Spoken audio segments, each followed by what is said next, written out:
आज हम शक्कर की अधिक मात्रा या कार्बोहाइड्रेट अधिक कंज्यूम करने से होने वाले जो दुष्प्रभाव हैं शरीर पर, उस पर एक नए डायमेंशंस में बात करेंगे। क्योंकि आप सभी को मालूम है कि अगर शक्कर या कार्बोहाइड्रेट, स्टार्ची फूड आप बड़ी मात्रा के अंदर खाते हैं तो ये आपके लिवर को इंपैक्ट करेगा, आपको डायबिटीज लाएगा, मोटापा लाएगा, पीसीओडी की समस्या लाएगा, हार्ट ब्रेन फंक्शंस के ऊपर अफेक्ट करेगा, इसके साथ में बॉडी में इन्फ्लामेशन, बॉडी में पेन, ये सारी चीजें लाएगा। ये तो आप जानते ही हैं।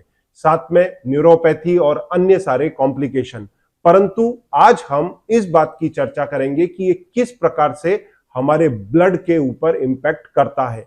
हालांकि मैंने मेरे वीडियोस में कई बार ये चर्चा की है कि ये खून की नलियों पर इंपैक्ट करता है, खून की नलियों को रिजिड कर देता है, उनके साइज को घटा देता है, परंतु उसके बोर को घटा देता है। ये ब्लड के ऊपर इटसेल्फ इंपैक्ट करता है। एक्चुअली ब्लड के अंदर जो मेजर सेल्स होते हैं वो है आरबीसी, डब्ल्यूबीसी और प्लेटलेट। इनके बारे में शायद आप जानते हो, पर लाल रक्त कणिकाएं मतलब हीमोग्लोबिन, आरबीसी, इसके बारे में सबने सुना होगा। और इसकी कमी से हम लोग एनीमिया कहते हैं कि खून की कमी हो गई है, तो इसके बारे में सबको जानकारी है। और इस पर्टिकुलर कणिका के ऊपर ब्लड शुगर किस प्रकार से इंपैक्ट करती है, या जो आप भोजन के अंदर बड़ी अमाउंट में शक्कर ले रहे हैं वो किस प्रकार से इंपैक्ट करता है, उसकी आज हम चर्चा खास तौर से करेंगे। हमारे खून की नलियों के अंदर लगातार रक्त प्रवाहित होता रहता है। ये रक्त के अंदर जो मुख्य कणिकाएं हैं, जो सेल्स हैं आरबीसी, ये लंग्स से ऑक्सीजन कैरी करती हैं, जो सांस के अंदर हम अंदर लेते हैं। इस ऑक्सीजन को कैरी करके आरबीसीज ट्रेवल करते हैं हार्ट के थ्रू पूरी बॉडी में। हार्ट इसको खून को पंप करता है। तो जब ये पूरी बॉडी में पहुंचते हैं ऑक्सीजन लेकर के, तो हमारे बॉडी के ट्रिलियंस ऑफ सेल इस ऑक्सीजन का इस्तेमाल करते हैं। और जैसा मैंने पिछले वीडियोस में भी आपको बताया था कि ये एनर्जी का इंपॉर्टेंट सोर्स उसके लिए इस्तेमाल होते हैं, बर्न करने के लिए ग्लूकोज को माइटोकॉन्ड्रिया में। इसके साथ में सेल्स के सर्वाइवल के लिए ऑक्सीजन लगता है और कई सारी मैकेनिज्म के लिए इसकी आवश्यकता होती है। वहां से जो CO2 बनता है वो CO2 आरबीसी के ही माध्यम से लौट करके लंग्स पर आता है और लंग्स से हम इसको बाहर हवा के अंदर छोड़ देते हैं और फिर ये आरबीसी नया ऑक्सीजन कैरी करके बॉडी के ट्रिलियंस ऑफ सेल्स तक पहुंचाता है। ये प्रक्रिया पूरे लाइफ टाइम निरंतर चलती रहती है। परंतु जब आप बहुत बड़ी मात्रा के अंदर रिफाइंड शुगर लेते हैं, कार्बोहाइड्रेट लेते हैं, तो इसमें कहीं ना कहीं प्रॉब्लम आना शुरू होता है और इसे आप जानते हैं HbA1c के माध्यम से। आपने अक्सर देखा होगा डायबिटीज के मरीजों को HbA1c कराने के लिए बोला जाता है। जितना अधिक HbA1c उतनी प्रॉब्लम अधिक, उतनी ही सीवियरिटी डायबिटीज की और उतने ही कॉम्प्लिकेशन ज्यादा आने की संभावनाएं। तो आखिर होता क्या है? जब ये आरबीसी आपके खून में ट्रेवल करते हैं ग्लूकोज की बढ़ी हुई मात्रा के साथ में, तो ये ग्लूकोज आपके आरबीसी के प्रोटीन मॉलिक्यूल के साथ में ग्लाइकेट चिपक जाता है और फिर ये जीवन भर उससे चिपका रहता है और आरबीसी की लाइफ करीब 3 से 4 महीना होती है। उसके बाद ये डेड होकर के निकल जाता है और फिर नए आरबीसी इसकी जगह ले लेते हैं, लाल रक्त कणिकाओं की जगह ले लेते हैं। तो जब ये जाकर के प्रोटीन पार्ट से ग्लूकोज चिपकेगा तो उसे कहेंगे ग्लाइकेटेड हीमोग्लोबिन, HbA1c, जो परसेंटेज में डिनोट होता है। अब लाल रक्त कणिकाएं ब्लड फ्लो के अंदर फ्रीली फ्लो करती हैं, पर ग्लाइकेशन के बाद में इनका फ्री फ्लो हैम्पर होने लगता है। ऐसी स्थिति में जब ये हाथ और पैरों की पतली ब्लड वेसल से निकलती हैं तो क्लमजी, चिपचिपा होने के कारण ये आपस में जुड़ करके क्लॉटिंग कर सकती हैं। और अगर खून की नली के अंदर माइक्रो सर्कुलेशन में ये क्लॉटिंग हो जाए, जिसके चांस HbA1c बढ़ने के कारण बहुत अधिक हो जाते हैं, तो आपने अक्सर देखा होगा डायबिटीज या इवन ओबीज लोगों में ये कहा जाता है कि अगर आपके पैरों के अंदर अचानक दर्द है तो आप सावधान हो जाइए। आप अपने लोअर लिम्ब की खास तौर से उसका कलर डॉपलर कराइए कि कहीं कोई क्लॉटिंग तो नहीं हो गई है, क्योंकि इसके कारण अगर ब्लड वेसल्स में क्लॉट जम गया तो इवन गैंग्रीन और एम्पुटेशन जैसी खतरनाक चीज हो सकती है। तो इसको शुगर के लिमिटेड इस्तेमाल या इस्तेमाल को रोकने से बचा जा सकता है। यहां रिफाइंड शुगर का बहुत अधिक रोल होता है। साथ में मैं ये नहीं कहूंगा कि स्टार्च का रोल नहीं है, तो अनाज के अंदर जो स्टार्च आ रहा है उसका भी रोल होता है, पर रिफाइंड शुगर यहां पर सबसे अधिक नुकसान करती है, वो सबसे अधिक ग्लाइकेशन करती है आपके प्रोटीन्स के अंदर। तो उससे हमें सावधान रहना चाहिए। स्थिति का इतना बिगड़ने से पहले, गैंग्रीन होने से पहले या एम्पुटेशन करने से पहले कई सारी चीजें होती हैं, जिसमें आपको हाथ पैरों के अंदर जलन या कांटे चुभने की समस्या हो सकती है। और ये सब होने का कारण होता है जब आप अपने फूड के अंदर बड़ी मात्रा में रिफाइंड शुगर लेते हैं, तो ये आपकी ब्लड शुगर को स्पाइक करता है और लिवर इस शुगर से एक बड़ी मात्रा के अंदर ट्राइग्लिसराइड बनाता है। ये ट्राइग्लिसराइड बढ़ने से आपने अक्सर देखा होगा डायबिटीज के मरीजों के अंदर डिसलिपिडीमिया की शिकायत भी होती है। ट्राइग्लिसराइड लेवल अप रहता है, साथ में कोलेस्ट्रॉल अप रहता है। तो ये ट्राइग्लिसराइड, कोलेस्ट्रॉल, कैल्शियम, शुगर, ये सब मिलकर के आपकी खून की नलियों को पतला करने में लग जाते हैं। जगह जगह पर लिपिड जमा होने लगता है। अगर हार्ट में जमा हो गया, हार्ट अटैक की संभावना बढ़ती है। ब्रेन की नलियां पतली हो गई तो ब्रेन स्ट्रोक आएगा। आईज में पतली हो गई, रेटाइनोपैथी आएगा। किडनी में हो गई तो नेफ्रोपैथी आएगा। पैर में हो गई तो धीरे धीरे आपके पैरों में दर्द बढ़ना शुरू होगा और साथ में खून की नलियों का सर्कुलेशन रुकने से गैंग्रीन जैसी समस्या आएगी। पर इससे पहले न्यूरोपैथी की समस्या आएगी, क्योंकि जो नसें आपके पैर से, हाथों से सिग्नल ब्रेन को लेके जा रही हैं, उन नसों को भी प्रॉपर न्यूट्रिशन नहीं मिलेगा, तो यहां नसों का डीमाइलिनेशन होने लगता है। न्यूरोपैथी आती है, जिसे पेरिफेरल डायबिटिक न्यूरोपैथी कहते हैं।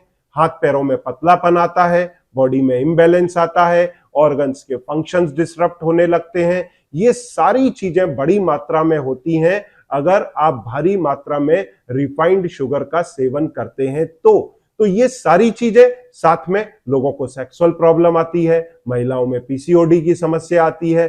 तो ये कॉम्प्लिकेशन अनलिमिटेड है, लगभग 20 के करीब है और इसके पीछे बहुत बड़ा रोल है रिफाइंड शुगर का, जिसके आप आदी पड़ चुके हैं। तो इससे किस प्रकार बाहर निकला जाए, ये सोचने वाली बात है, क्योंकि यदि आप अपने खाने के अंदर बड़ी मात्रा शुगर या स्टार्ची फूड की रखेंगे तो इन चीजों से आप कभी बाहर निकल ही नहीं सकते। दरअसल डॉक्टर्स आपको इनसे निपटने के लिए दवाइयां देते हैं। जैसे ब्लड शुगर बढ़ेगा तो ब्लड शुगर के लिए दवाई दे दी जाती है, ट्राइग्लिसराइड बढ़ेगा, ट्राइग्लिसराइड के लिए दवाई दे दी जाती है, न्यूरोपैथी होगा तो उसके लिए अलग दवाई दे दी जाती है। परंतु इतनी सारी दवाइयां, मैंने इवन ये देखा है कि प्रिस्क्रिप्शन में 15, 18 और 20 दवाइयों के बाद भी परमानेंट सॉल्यूशन प्रॉब्लम का नहीं निकलता।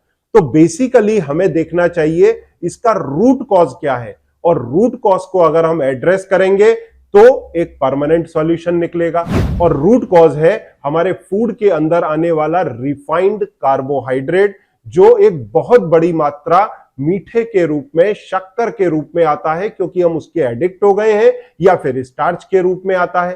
तो इसका हेल्दी ऑल्टरनेट क्या? और कई बार हम क्या गलती करते हैं कि शक्कर खाना बंद करते हैं, परंतु केक या बिस्किट या फिर नूडल्स या फिर टोस्ट या दूसरे फॉर्म के अंदर शक्कर को कंज्यूम करना कंटिन्यू करते चले जाते हैं। तो अब हम देखेंगे इसका हेल्दी ऑल्टरनेट क्या हो सकता है, जिससे हम शुगर, स्टार्च या फिर किसी भी प्रकार के कार्बोहाइड्रेट का इंटेक घटा सके, जो सही सॉल्यूशन है। अब यदि हम स्वीटनेस के एडिक्ट हो चुके हैं तो हमारे पास में दो ऑप्शन स्वीटनर्स के रहते हैं। एक है आर्टिफिशियल स्वीटनर और दूसरा है जो नेचुरल सोर्सेज से आता है। दरअसल स्वीटनर्स में यहां पर आपको क्यों रिकमेंड करना चाहता हूं, क्योंकि आपको एडिक्शन शक्कर का नहीं है, आपको एडिक्शन है उस मिठास का। तो इसको अगर हम रिप्लेस कर सकें तो हम जो शक्कर से आने वाले कॉम्प्लिकेशन हैं उनसे बच सकते हैं और हम अपने मन को सेटिस्फाई कर सकते हैं नेचुरल स्वीटनर्स के माध्यम से और अपनी क्रेविंग को रोक सकते हैं।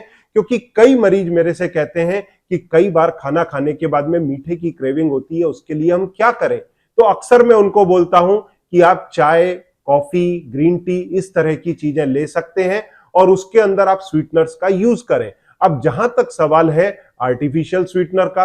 तो मार्केट में कई प्रकार के स्वीटनर्स अवेलेबल हैं, जैसा आप देख सकते हैं। इसमें एस्पार्टम, सुक्रोलोज, एस सल्फेम या जाइलोटोल जैसे आर्टिफिशियल स्वीटनर्स अवेलेबल हैं, परंतु इनका सबसे बड़ा प्रॉब्लम यह है कि ये हमारे गट हेल्थ को अल्टीमेटली अफेक्ट करते हैं। अगर हम इनको लंबे समय तक यूज करें तो इसके कारण इंफ्लेमेटरी इश्यूज बढ़ते हैं। उसके बाद में ये इनडायरेक्टली हमारे इंसुलिन रेजिस्टेंस को भी बढ़ाते हैं। तो बात वहीं की वहीं आ जाती है, जो हमारा पर्पस था वो सॉल्व नहीं होता इन आर्टिफिशियल स्वीटनर को यूज करने के बावजूद। और मैंने ऐसा कई पेशेंट्स को मेरे रिवर्सल प्रोग्राम के अंदर देखा है जो इस स्वीटनर की क्वालिटी पे ध्यान नहीं देते।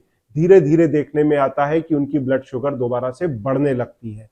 वहीं जो लोग आर्टिफिशियल की जगह पर नेचुरल स्वीटनर्स यूज करते हैं, तो नेचुरल स्वीटनर में जो दो मेन ऑप्शन है वो मार्केट में दिखाई देते हैं। एक है स्टीविया, शुगर फ्री, जो लीफ से बनता है, पर उसका सबसे बड़ा प्रॉब्लम आता है कि उसका आफ्टर टेस्ट, उसकी बिटरनेस। और वहीं पर दूसरा अल्टरनेट है मोंक फ्रूट।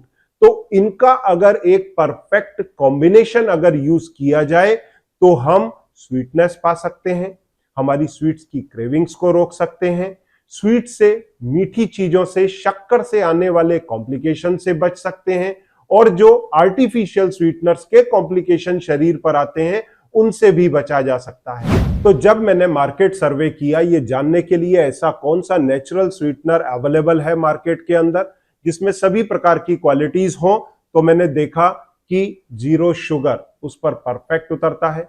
इसके अंदर स्टीविया और मोंक फ्रूट का परफेक्ट ब्लेंड है जो नेचुरल स्वीटनर है। उसके साथ में इसके अंदर आफ्टर टेस्ट स्टीविया का नहीं आता। मैंने पर्सनली इस्तेमाल करके देखा और अब मैं इसको रेगुलर इस्तेमाल करता हूं। और सबसे बड़ी बात यह है कि इसके अंदर जीरो कार्बोहाइड्रेट है, जीरो कैलोरी है, साथ में जीरो जीआई है और 100% गिल्ट फ्री है। इसका इस्तेमाल करना पूरी तरह से सेफ है।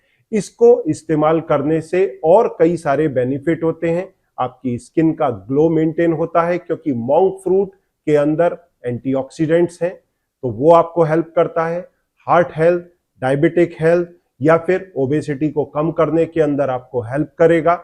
इसके साथ में ये दो पैक के अंदर अवेलेबल है। एक 400 ग्राम का पैक है। यदि आपको शुरू में लगता है कि 400 ग्राम का पैक बड़ा है तो एक 120 ग्राम का पैक भी मार्केट में अवेलेबल है। इन दोनों में से कोई भी पैक आप परचेज कर सकते हैं। और यदि आपको ऑनलाइन इसे परचेज करना है, अवेल करना है, तो आप एक कोड मेरे नाम का इस्तेमाल कर सकते हैं, DRS810। इसके माध्यम से आपको 10% डिस्काउंट मिलेगा। अगर आपको इसकी और जानकारी चाहिए तो इनकी साइट पर जाकर के और जानकारी ले सकते हैं। परंतु यदि आप बड़ी मात्रा के अंदर शक्कर का इस्तेमाल कर रहे हैं तो उससे बचें। ये आपके न सिर्फ डायबिटीज, ओबेसिटी, हार्ट हेल्थ या बॉडी के और कई सारे ऑर्गन्स को डैमेज पहुंचाएगा। ये लाइफ थ्रेटनिंग हो सकता है, तो इसके इस्तेमाल को रोकें। गिल्ट फ्री नेचुरल स्वीटनर का इस्तेमाल करें, जिससे इन सारी बीमारियों के अंदर आप लाभ पा सकते हैं। और उसके बाद भी यदि आपकी कुछ क्वेरी है तो आप नीचे कमेंट बॉक्स में लिखें, मैं आपके कमेंट्स का डेफिनेटली आंसर करूंगा। और फिर हम लोग मिलते हैं एक अगले नए वीडियो के अंदर और नई और अच्छी इंटरेस्टिंग इंफॉर्मेशन के साथ।